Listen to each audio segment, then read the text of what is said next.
Welcome back. Welcome back. We are alive and hitting up on episode 6 of the Maroon Bison Presents, the Southern Comfort Podcast.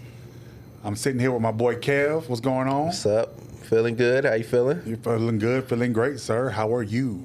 I feel good. I feel like it's still winter, and it's just going longer than. No. February. Nah, I mean it's still snowstorms and stuff. It's February. It's still winter. Yeah. April showers bring May flowers. We ain't even touched. All right. Well, when this comes out, maybe it'll be spring. I hope so. Climate change. Anybody say with this the environment that we have destroyed? I know. Not likely. I know. That's a whole other conversation to have one day about just African Americans, Black people, and the environment. Because people don't, like in politics, they don't really think to engage us as a constituency around the environment. Yeah, they don't really think to do it really. There's a little bit. I mean, not a little bit, but there's like work around environmental justice and stuff like that. But people just assume that we don't care about the environment, but we do. I don't think it's they assume we don't care. I probably think maybe they don't think that we're smart enough to know what's going on. Mm-hmm. You know, sometimes I still feel like they don't think we know how to read.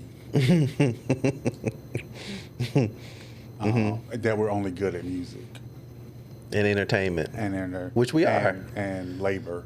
We are good at entertainment, and we're good at everything. I mean, this podcast is damn good. Yes. Yes.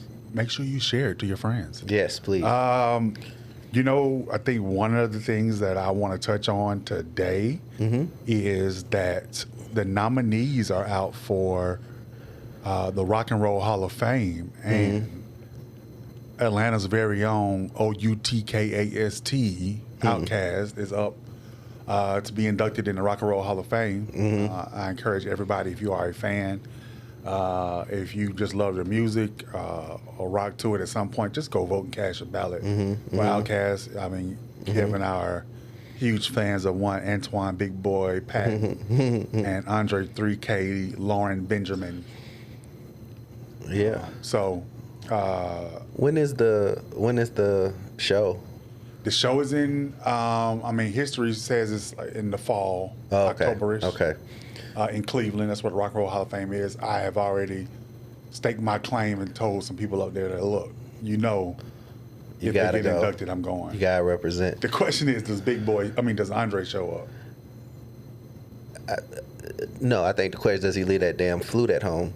But he'll show up, and I'm excited for them too, because for me it always feels like the Rock and Roll Hall of Fame, they're a little bit behind the times with when they give people the award. So I feel like they're kind of getting theirs, because it's like, I mean, what else they got to do? So, but they be having people waiting till they. I think the requirement or guidelines 70 years old. 25 years after your first album drop. 25 years after your first album. But even by that, they miss people, man, because it's there's folks like from like the 60s, 70s just not getting their stuff in 2000, and I'm like, well, why? Well, like, somebody somebody else like a Smokey Robinson. What else is he gonna do? Can't we just decide this now? Is Smokey not in it? I don't know, but people like him. Listen. You find out, you just be assuming they already got it. Then turns out that like, oh, we just now giving this to Janet Jackson. It's like, well, why? Why just now? Well, I'm convinced Smokey is an alien, because that man's skin ain't changed a bit. Them eyes is very reptilious. Oh my gosh. Oh my gosh. Talk about when he was dancing. I think one of the things, and we love Outkast, I think the world of them. But you and I had this discussion previously. We just came off of the Super Bowl performance. Outkast has never really dipped or tried to delve and go outside of just being artists, right? You have some artists that make a political impact, a political stance on something. Right? You can think back to the 50s and 60s, where you had people like Harry Belafonte, Lena Horne, Eartha Kitt. I mean, you can even go in the entertainment side of Marlon Brando, Charleston Heston, right? Like Elizabeth Taylor. Like they were really involved in the civil rights movement. And now, I think they almost, it's like they sit at the edge of the pool with their feet in, but they don't delve deep in to the degree as those. I mean, you got Lady Gaga, you got a John Legend, Beyonce. I would argue Beyonce. She does. I mean, I would argue Beyonce. Definitely a Kendrick. And I think what's interesting about that is, they were. Is why do we look to them though to do it, to be more than entertainers? Why is that pressure there? And for me, what I've always found fascinating is whenever there's a void or a sense of disappointment in the systems, because like we talked about that a lot, in the systems, right, that should be servicing and protecting and providing for us. Whenever there's a void, there tends to be a tendency to look for that elsewhere. Yeah. And a lot of times it falls on entertainers. And, there can be some pitfalls in that, both for the community, but then also both for those artists. And I think to the extent that you feel a reluctance for them to engage, I think because they're trying to navigate those pitfalls while also being members of the community and also having these huge platforms and using the platforms responsibly. But, John Legend has done great work. He's been a surrogate on campaigns and stuff that we've been a part of. I remember being in line with him in Ohio in 2012, right? Because that's where he's from. And in all of downtown Ohio, these jokers put one early vote site, and you had to go downtown, which is hard for people to get to. It's hard to find parking. This is the only early vote site. What was this, Columbus? What was this? This was in Cleveland, and there was just one. Whoa. And John Legend came, and like when you're negotiating these things with these celebrities to campaign, they want to know, well, what are we doing? Do you want me to go to the stage? Do you want me to sing? Do you want me to do whatever, right? John Legend was one of the most easiest celebrities to ever work for because he truly was there just for the cause. And I said to him, I said, how much more time do you have with us? He said, I'm just here. And he said, what else can I do? I said, honestly, the most impactful thing you can do, if you walk this line and just shake hands and take pictures with people and just tell them to stay in line, it will help us, because as long as they're in line by the cutoff time, they have to let them vote, and they pick this one place to try to discourage them from voting. So if you just walk this line and they see that John Legend is coming and John Legend is taking pictures, right, these folks, it will help stay in line if you can encourage them to do that. He spent 2 hours just walking that line, taking pictures and talking to people and encouraging them to stay in line. And I remember him explicitly saying to people, they're doing this because they don't want you to vote. Stay in line. With the rise of social media, do you still think that celebrity surrogates still have that impact to that level? Or, right, like one of the things that I was so bothered by the Harris campaign was their surrogates, all they did was rallies.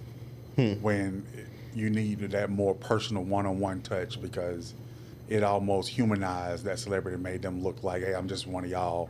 I'm here just like y'all.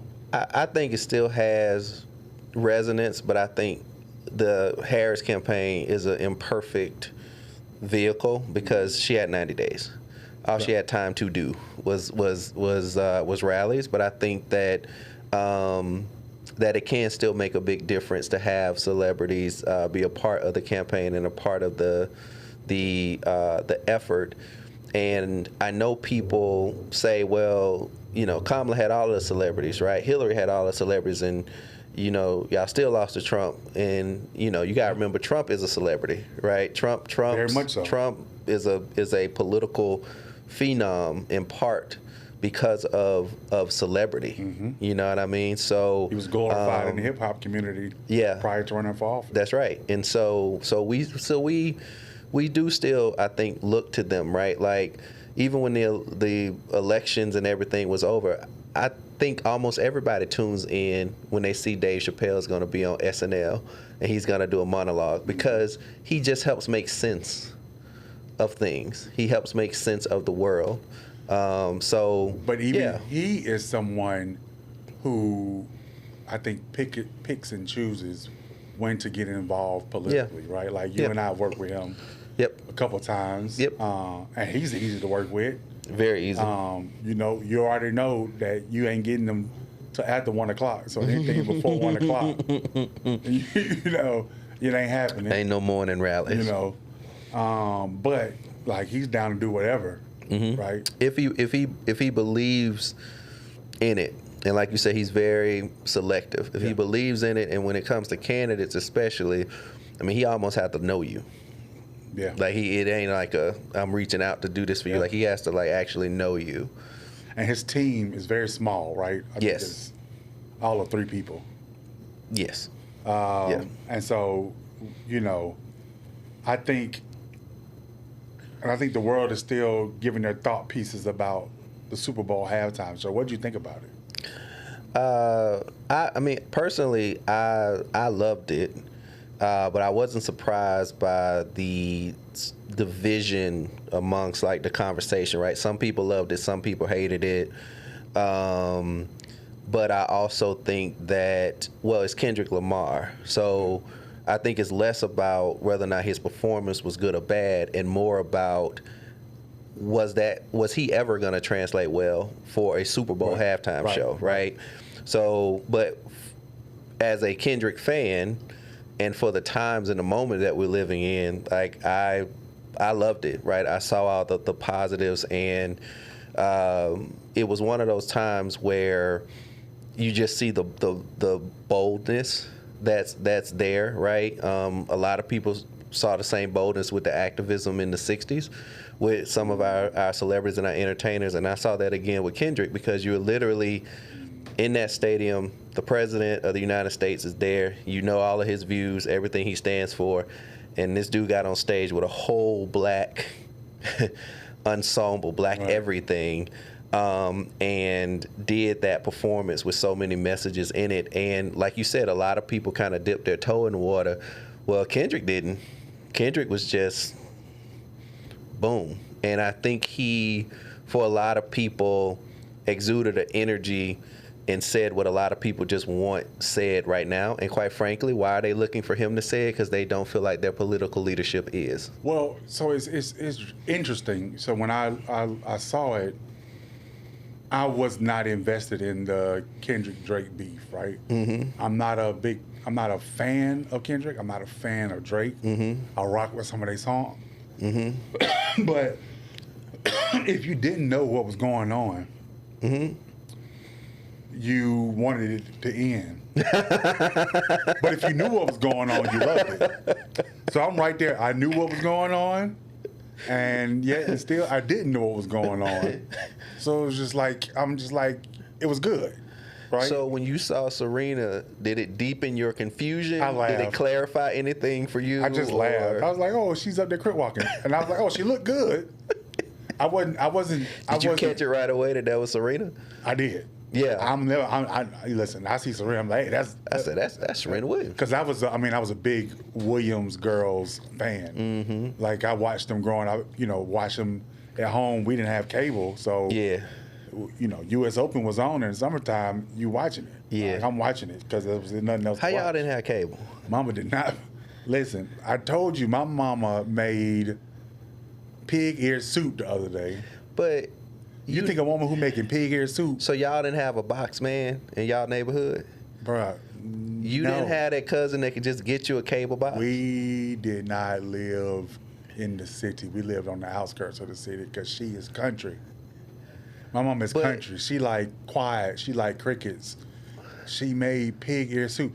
I talked to her the other day, and she made pig feet with cabbage, and I was like, "You gotta stop that." But the box man, that's like a family business. He had a cousin or somebody. He could have hooked y'all up. You should have. I didn't know you then. I wish I had, because I could have gave you one of my cousins. They would have got you a cable box. My granddaddy, who lived in Tennessee, this was when I was of age. I was like, "Man, granddaddy, he got a new cable box, and his old one didn't work." I was like, "Granddaddy, we ain't got cable. What you think?" He was like, "I'll give you mine. You take it down there. If it work, it work." I talked my mama into getting basic. I was like, "Mama, it's only $35. See, with Ruby McDaniel, and hopefully we get our mothers on here. Yes. With Ruby McDaniel, everything's a negotiation. Bruh, to get my PlayStation, I had to write up my own contract about what I would do, how I would do it, how long I would do it, the breakdown of the price of the game. Like, I had to draw it up and sign it. And then abide by it. And then after it was over, peep how slick this Negro is. After it was over, it was like, "All right, let's go get the PlayStation." She said, "Oh, I didn't say I was going to buy it." Exactly. You didn't put that in the contract. Read that fine print. I was like, "Are you serious?" And boy, she was, but my uncle stepped in. He was like, "I'm going to buy it. I saw you was doing it, and you about to buy it." But no, cable? No, bro. Wow. No. Hell no. We had all the stations. No. We had pay-per-view. No. We had all the Cinemaxes, all the HBOs. Bruh. I still remember that box, like, to this day. And like all black households, there were 3 remotes.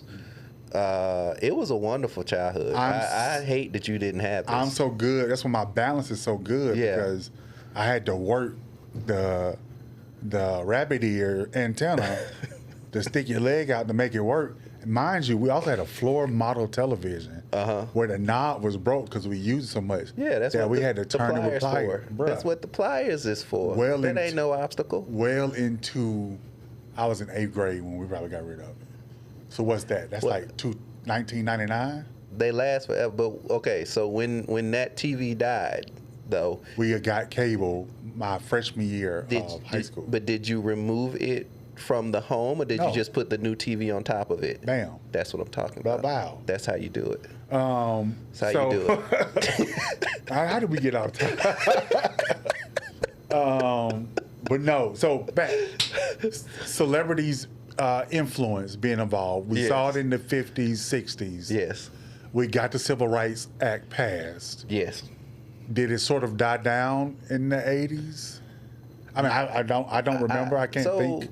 To me, you and I talked about this, and I think we generally had the same perspective, but it's like a little bit different. Like, I think that once you got past the 60s, with entertainers, it was about the equivalent of sort of like running to the middle. And we've accomplished what we've accomplished now. And like, I want the bigger audience now, right? And so then you had like the Michael Jacksons, the Whitney Houstons, the Lionel Richies, who did help to like really literally integrate MTV. Yeah. So it's not that they weren't trailblazers and pioneers in that way. I just don't think in their era they did it the same way as a Beyonce or a Kendrick. Like, Michael Jackson was not gonna get all black people on stage for the Super Bowl. He just wasn't. Like, that wasn't his way of doing it, right? It was still a damn good show. It was a great show, but there's just a difference with how they, I think, engaged and talked about these issues, and they were looked to do it. They were criticized for it. And I think that one of the biggest examples of that is like Michael Jordan, right? A lot of people wanted and have always wanted Michael Jordan to be more politically active and more civically engaged, and people torched him when he said, "Well, Republicans buy shoes too," right? He just wouldn't do it. He literally just like, "I just want to be a basketball player." But then you see other folks like LeBron James, they almost run to those issues to engage on them and talking about voting rights and things of that nature. Let me ask you. So it's also because there was a groundwork. Again, it's a building blocks to the situation, right? in order for LeBron to do that, there had to be a Magic Johnson that paved the way for a Michael Jordan that paved the way for the Kobe's and the LeBrons. I'm never going to leave out a Kobe conversation when we go between Jordan and LeBron. But he's another one, right? I love him.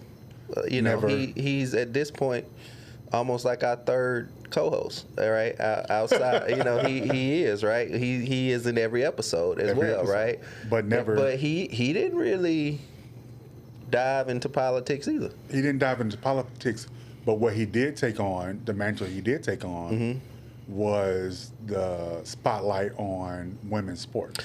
He did, absolutely, and that was ended up being a very big part of his legacy, and I think one of the added tragedies of losing him so soon is because I think there were so many other places and so much more work that he was gonna do in that era and in that realm, and just be such a huge ambassador for women's basketball and really women's sports in general. So we talk about these sports, these athletes as political leaders. Yep.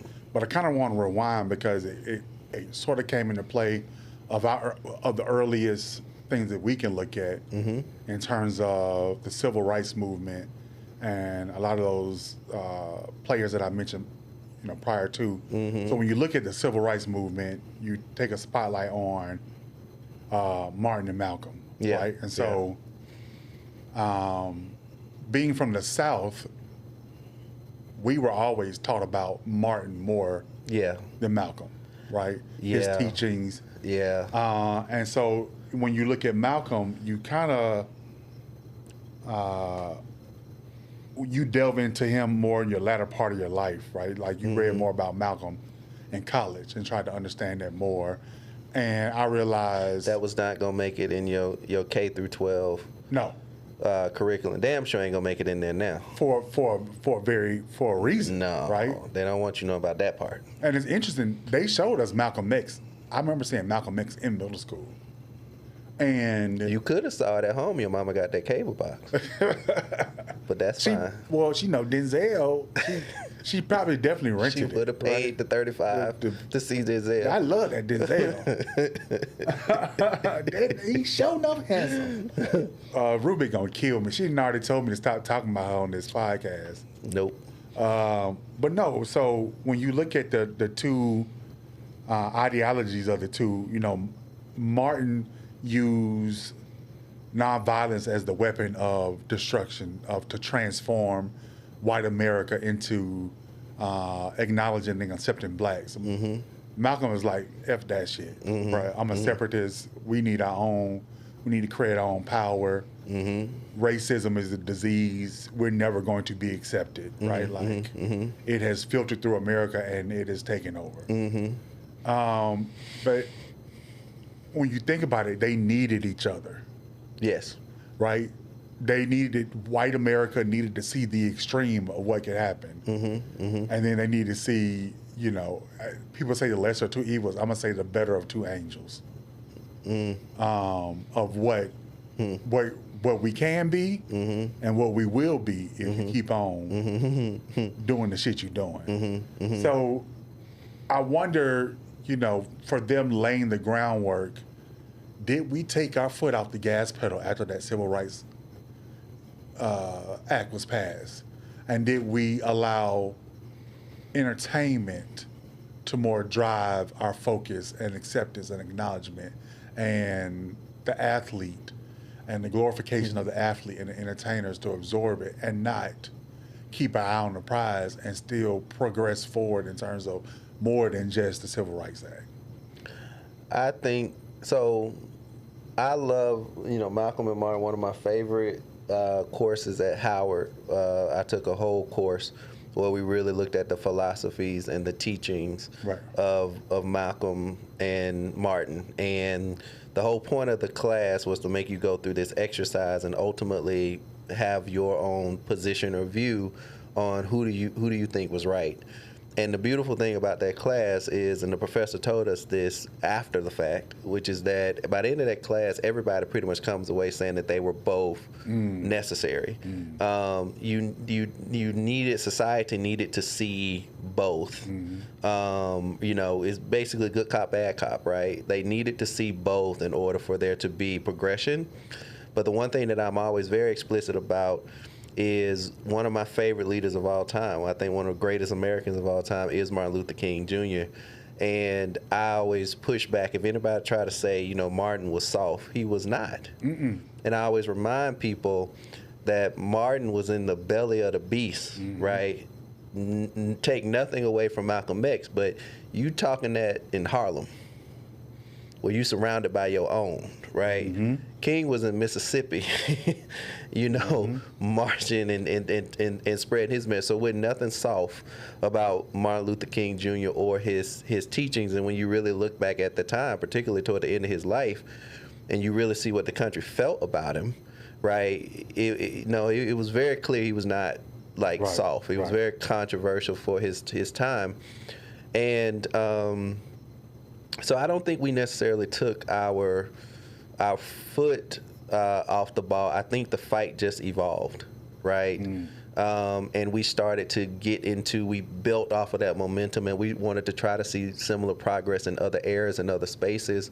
And I think entertainment is a part of that. Like we talked about those artists who pushed MTV to integrate, right? There was a time where they would not play Michael Jackson, where they would not play Prince, where they would not play Whitney Houston, right? And they helped to integrate literally MTV. And so I think the fight just evolves, and I think all of that carries through all the way to all the conversations and the debates and everything until we got to Barack Obama. But for me, what's very important about all of that is that we understand that we don't all have to be the same way. Right. We don't all have to fight the same way to still be allies. There's more than one way to be a civil rights leader. There's more than one way to be a politician, right? Like sometimes you need more of a Barack Obama approach. Every situation isn't for Al Sharpton, right? Sometimes you want Raphael Warnock, right? Kind of helping to negotiate and take the lead, and then sometimes some shit's going down and you want Auntie Maxine just come in here and just, you know. So we can all be trying to move and progress in the same way, but we got to get out of this thinking where we all have to be the same. We don't have to be the same. Yeah, and you saying that in my head, they were on the same team. Right. I think Malcolm was just defense and Martin was offense.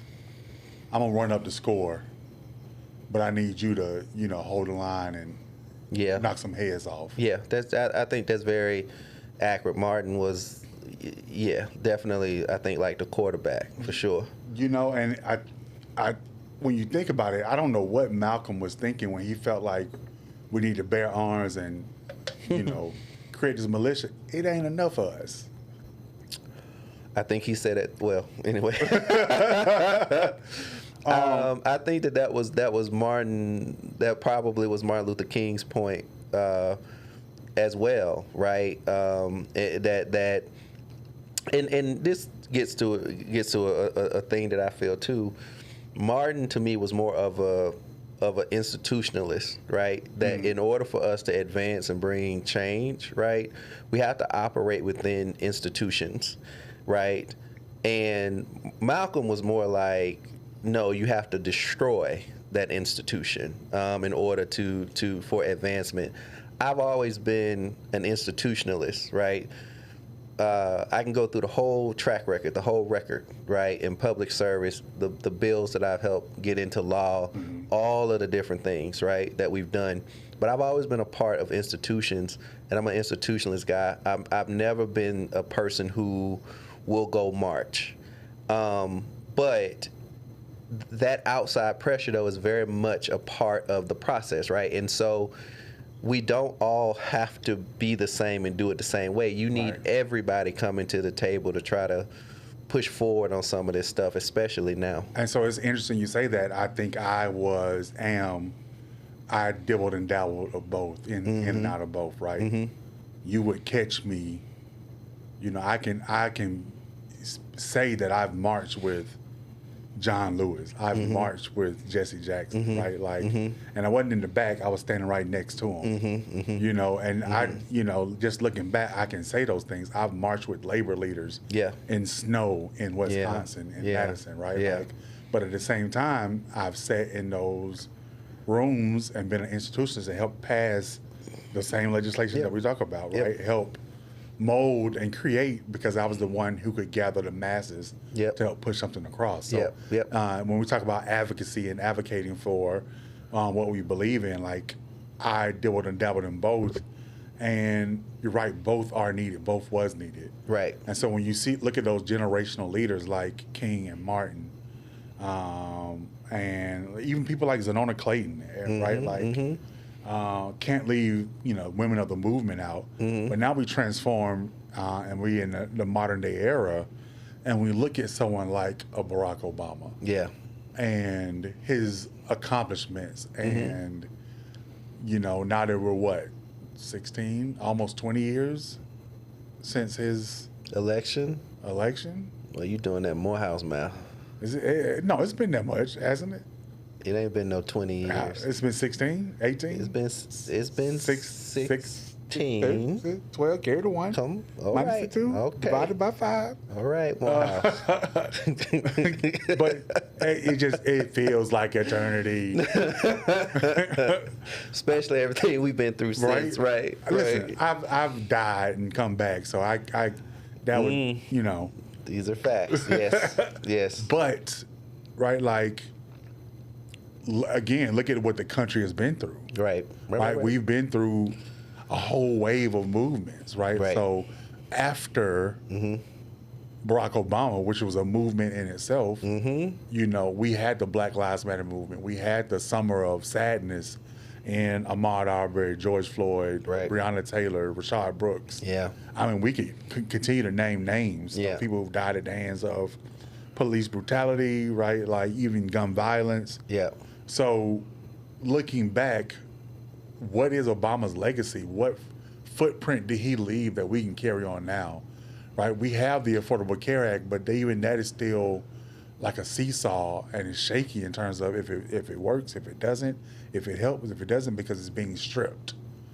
So it's been fought and it's being challenged. It goes through ebbs and flows, but even the fact that is there as an accomplishment. The same thing is true of Social Security, Medicare, Medicaid, but it's become a part of the institution and it endures, right? Yeah. There are ebbs and it flows, but there's never a day, even when it's being cut and fought and challenged, there's never a day where Medicaid isn't helping somebody, or Medicare is not helping somebody. The same is true of Obamacare. There's never a day where there's not someone who's not being helped and benefited by something that he did. And I think the real legacy is that he demonstrated that if we got to look at all the tools in the toolbox, right?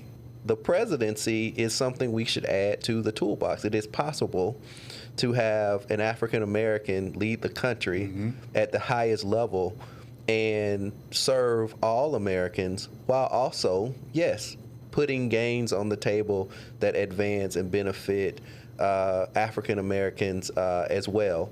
And so, and I would add, do it respectably. Yeah. And do it respectably, with class. Capably, with such class and with such dignity, and quite frankly, with just intelligence, right, and integrity, and in a khaki suit. Well, he never wore that suit again. No, he wore it afterwards, but not in office, right? But I think that's the big lesson there, and it was one of those. His presidency is one of those examples too, where we're always in this constant debate about how to keep people involved, to keep people engaged in the system. Where here it is, we engaged in the system, we elected an African American president, and still not every problem got got solved, right? Well, we passed the Civil Rights Act, and not every problem got solved, but would you rather have the Civil Rights Act or not? Right. Right? And so the same is true with him, I think, in his presidency. Did everything get solved? No, no president can solve everything. They're not kings. And so when I hear, some conversation saying, well, Obama didn't do this or Obama didn't do enough, I think people have to really think and understand the system, right? Well, what specific legislation came to his desk that he could have signed into law that would have done that he said no, or that he vetoed? They don't have one. So I think he did a tremendous amount of good pulling the levers of power that are available to a president to help advance America and specifically the African American community. Well, I think that kind of also goes back to education, right, and civics, where people don't understand what it means to have checks and balances. Right. And you ask anybody what are the three branches of government, and they're gonna be like, the mayor, Congress. Yeah. And the judges. Yeah. Right? Yeah. But for those who don't know, it's the legislative, the executive, and the judicial. Mm-hmm. Right? And so each has checks and balances have been put in place where each one can prevent the other one from total power, total control. In theory. Right now. Because right now we just got the judiciary. Well, no, we just got the billionaire. No, I mean, but seriously though, a lot of things that are I know the co-president, but I think a lot of things though that are disturbing and disheartening to people. A lot of it is being stopped in the courts, right? That is the last. Yes. That is the branch of accountability that's happening right now. We're not really seeing that in Congress. That was true of his first term. I think that will be true of the second term. And that's the thing that I would tell people to watch out for. But also, people have to also understand how a lot of these judges get there. Mm-hmm. A lot of the judges get there because they are appointed by the president and confirmed by Congress. Mm-hmm. And that's a whole other reason of why you have to engage. And we knew that, everybody celebrated when Ketanji Brown Jackson, right, became the first black woman on the United States Supreme Court. Everybody knew when Obama was making his appointments that it was likely one of those judges, one of those people that he was appointing and promoting was likely going to end up being that first black woman, mm-hmm. right? He probably wouldn't be the president when it happened, but everybody knew. So that's an enormous amount of power that presidents have that a lot of people don't realize. And I guess, folks, again, it is a ever-evolving chess match, mm-hmm. right? Mm-hmm. Right? And pieces get taken off the board, but mm-hmm. pieces also get placed back on the board, right? Depending on the moves you make. Correct. And Mitch McConnell mm-hmm. was one of the ones who saw that, and his whole thing was about putting judges in place. Putting judges in place and getting a judiciary that basically would not be independent, right. but would be compliant. Right. And that's one of the things we have to also confront and deal with today. But it's also part of the reason why, we always preach and push people to figure out their way for how they want to be involved and be engaged, because, and Coretta Scott King would talk a lot about this as well, but like all of these advancements are fleeting, right? Like it's not like you pass a bill, you do one thing, and then that's it, right? It's like cleaning your house one time and expecting it to just stay clean. Like, no, you're gonna have to clean again. You got to do some upkeep. Well, the same is true with the political process. The same is true with legislation, right? Mm-hmm. All of these protections that are in place can all be stripped away, can all be taken away if you aren't attentive to it, right? Yeah. So that's why it is about voting, it is about activism, it is about being engaged. However you want to do it. We don't all, like we were just talking about Malcolm and Martin and different ways that the celebrities express themselves in their social justice activism. We don't all have to do it the same way, right? Did Michael Jackson have all black people at the Super Bowl he performed? No, but he gave a whole lot of money to the UNCF. Mm-hmm. You know, so and still does to this day. Still does. There's actually his foundation gives $5,000 away in scholarship, and get this, like all you need is a 2.5. 2.5. I love it. Yeah. 2.5 GPA. Yep. Right. Yep. And you have to go to UNCF school. Yeah. So it's primarily HBCUs. So Yep. had I known that, I would have easily been collecting that $5,000. 2.5. With your 2.3. No, bro. Where was you gonna get them other .2s from? What you mean? Huh? What you mean? Huh? Step back, fadeaway. Bye. No. Okay. All right. And it was actually more than a 2.5.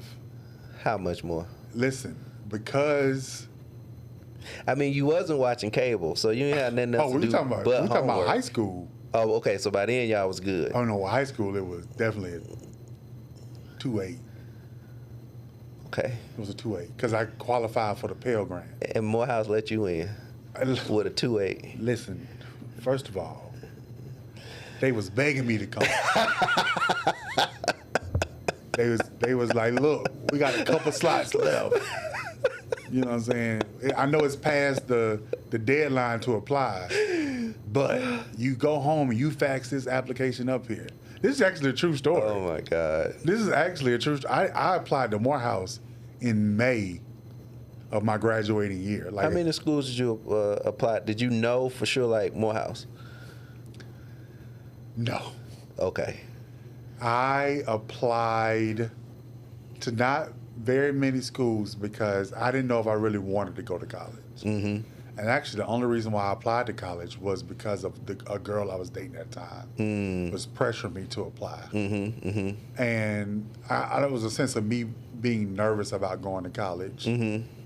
Honestly, because I felt like I wasn't smart enough. Mm-hmm.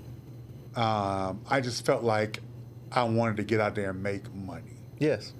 Yeah. And I got the taste of money early and was like, I know I can make this and I know I can do well. Mm-hmm. Mm-hmm. But no, I went away to a program at Albany State, which is in Albany, Georgia. It's a black college, state school. Mm-hmm. And I got down there and I was in the program and I thought I would like it and it was just too slow for me. Mm-hmm. Mm-hmm. And I left the program. I remember talking to my girlfriend at the time, and she called a big brother of mine, Joseph Peanut Perry. Mm. And he was at Morehouse, and he was like, well, what you gonna do? I was like, bro, I don't want to be here. I'm gonna go to junior college, Atlanta Tech, and then I'm gonna transfer to Morehouse. So he's like, well, you got a plan, stick to it. And he told her, I can't tell him nothing else, man. It sound like he. So I left. I took a test. I was down there to see if I could get a full ride. I took the test, packed my bags, hopped in the car with Larry Ellaby and his dad when they were coming back to Atlanta for a birthday bash concert. So I came home with everything I had. I left my TV down and everything. My mama was like, you back? I was like, yes. I ain't going back. I'm not. And so I got a job, and my uncle got sick. My aunt passed away. My uncle, who was living with us at the time, who was like my best friend, got sick, passed out, and he was not doing so well. But I remembered in May, as I was about to graduate, my principal, who was a Morehouse man, he said, hey, we had our baccalaureate at Morehouse. He was like, you see those gentlemen over there? I was like, yeah. He was like, just go over there and talk to them. That's all I want you to do. And I was like, that's it? He's like, yeah, just go over there and just introduce yourself. That's it. So I walk over there, there's 3 guys. And I said, yeah, how y'all doing? My principal told me I should come over here and talk to y'all. I don't know why. And the guy was like, well, what the fuck you mean? He wants you to come talk to us. Who are you? And it was this like short, stocky dude and 2 tall dudes. And I was like, I don't know why. I'm Richard. I was like, he was like, what you doing? He was like, chilling, man. Who are y'all? And then he said, well, I'm such and such. And so he goes, I'm Andre Portillo. He was the athletic director. I'm Dean Hudson. He was the admissions director. And I'm Coach Bonner. He was the basketball coach. And Portillo was like, well, you know what I'm saying? What's your story? And then my counselor walks over. Coach Bell, and he was like, he rips me in front of these guys. I mean, like, rips me. Let me tell you about this MF. And I'm like, at this point, they, you know, I'm shooting the shit with 4 grown men. This mother, we had him out there on the field, all the talent in the world. He just quit. He walking the halls and he doing this, and you get him in something and he do well and he jump around. And he need his ass whooped. And so they asked me, like, you going to college? I was like, I guess. It was like, are you going to college? I was like, I want to. Like, you want to come here? I was like, I guess. And Patillo, he said, Mama Emma, you want to come here or not? I was like, yes. He was like, come on with me. And we walk up to his office and we talking. We sit down and he just grilling me. Yeah. He was like, this is what I want your dumb ass to do. Yeah. I want you to go back to the school. When you get back to the school, I don't want you to do shit. I want you to fax me an application ASAP. If I don't got the application by 6 o'clock today, you ain't going. I don't want to hear. Yeah. I was like, well, do what I fucking told you to do. Yeah. So I did it, went back, wrote an essay. The essay was like, who inspires you? I was like, my mama. Yeah. Yeah. You know what I'm saying? She holding it down. She do shit at work. She come home. She cook. She, you know what I'm saying? She stay on my ass as much as she can, right? Like, I respect her. Yeah.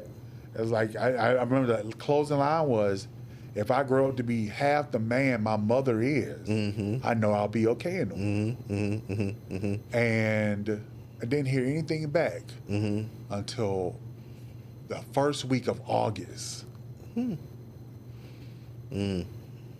My uncle was getting ready to pass away, probably 3 days away from passing away, 4 days away from passing away. Wow.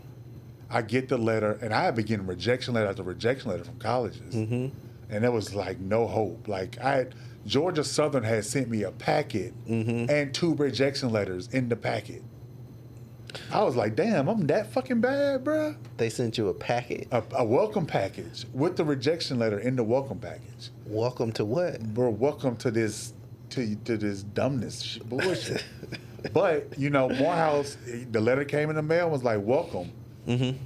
Orientation starts in 2 weeks. It costs $23,000.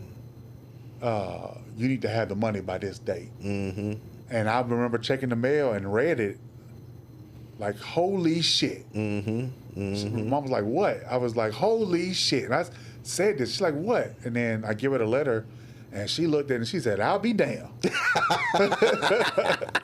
And she read it, and now she was like, and she looked at the cost, and she looked at me, she's like, do you want to go? Yeah. And then I realized I need to say yes or no. Yep. And I said yes. Yeah. I said, but the cost. She said, don't worry about the cost. Yeah. Holy shit. Yeah. And then, you know. Yeah. Rest is history. And see what I love about that, and this is true of a lot of HBCUs, but what I love about that is that HBCUs are willing to shape and mold you. Yeah. Right? They have the ability to sometimes forecast like what your actual potential actually is, and they are interested enough in you to draw that out and to build that, right?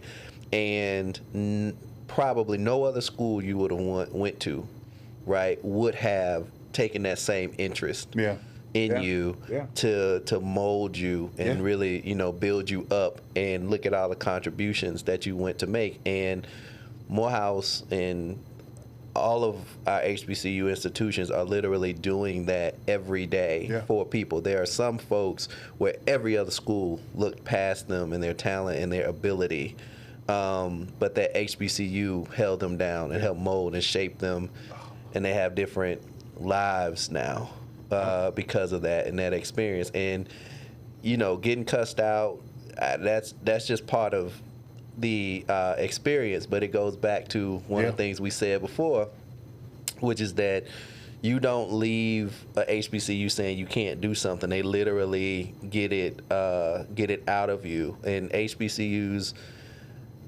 I mean, they are mean, auntie, right? They love you to death, but they all, you know, a lot of times they'll be hollering at you, but you're gonna get into shape. I mean, man, one of my teachers, Peggy Lewis, Peggy would lock the door. If you were late, she would lock the door and not let you in.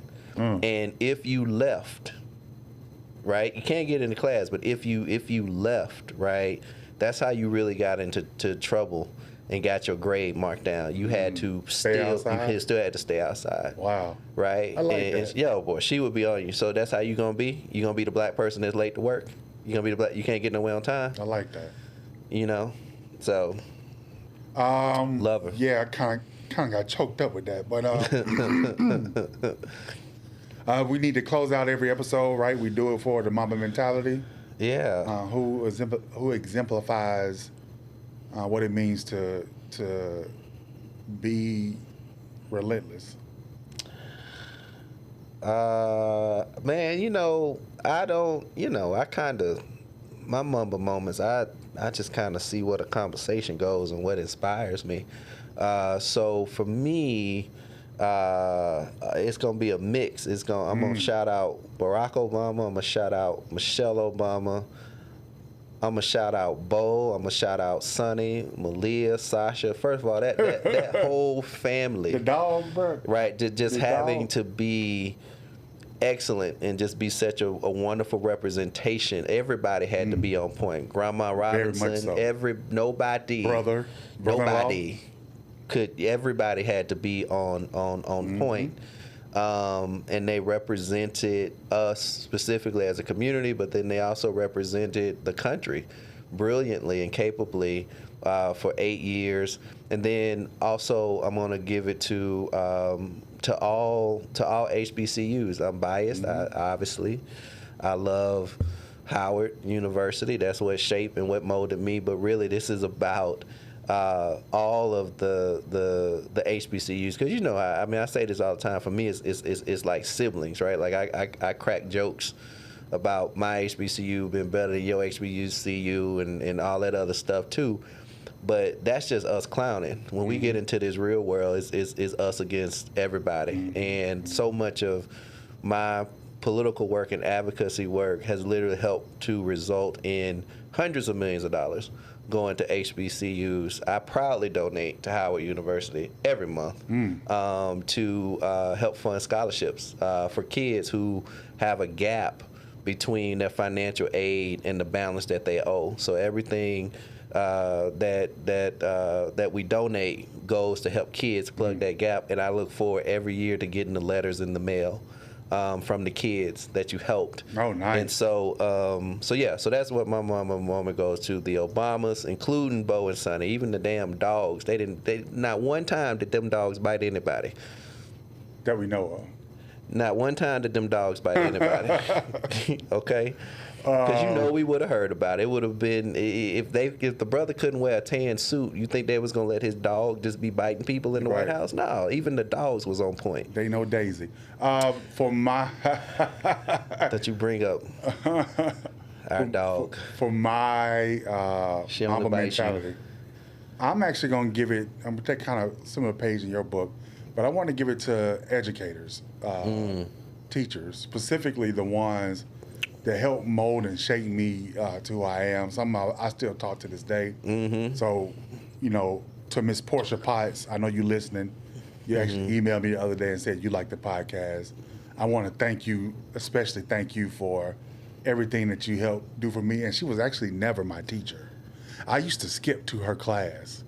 When I was cutting class and was about to get caught, I would run and dip in her class, and she would keep me safe. It was almost like Harriet Tubman on the Underground Railroad. Wow. She would keep me out of trouble. But a lot of people badmouthed me, and she saw and she believed in me. So to Miss Portia Potts, to William Murray, to Michael Hodge, to Andre Patillo, to my folks at Morehouse, I thank you. I appreciate you. The Mamba mentality goes to y'all for y'all relentlessness. Not only did it help keep me going and push me into what I am today, but the hundreds of other kids that you guys have helped along the way. And again, to my college, Morehouse, I fucking love you. I thank you. And that goes the same for all the HBCUs out there who are out there in this world. Much love. Kevin and I are signing off. What show is this, Kevin? Is my who? What show is this? This is the Maroon Bison Presents the Southern Comfort Podcast. Blah, blah. Boom. Holla at y'all. All right. Thank y'all.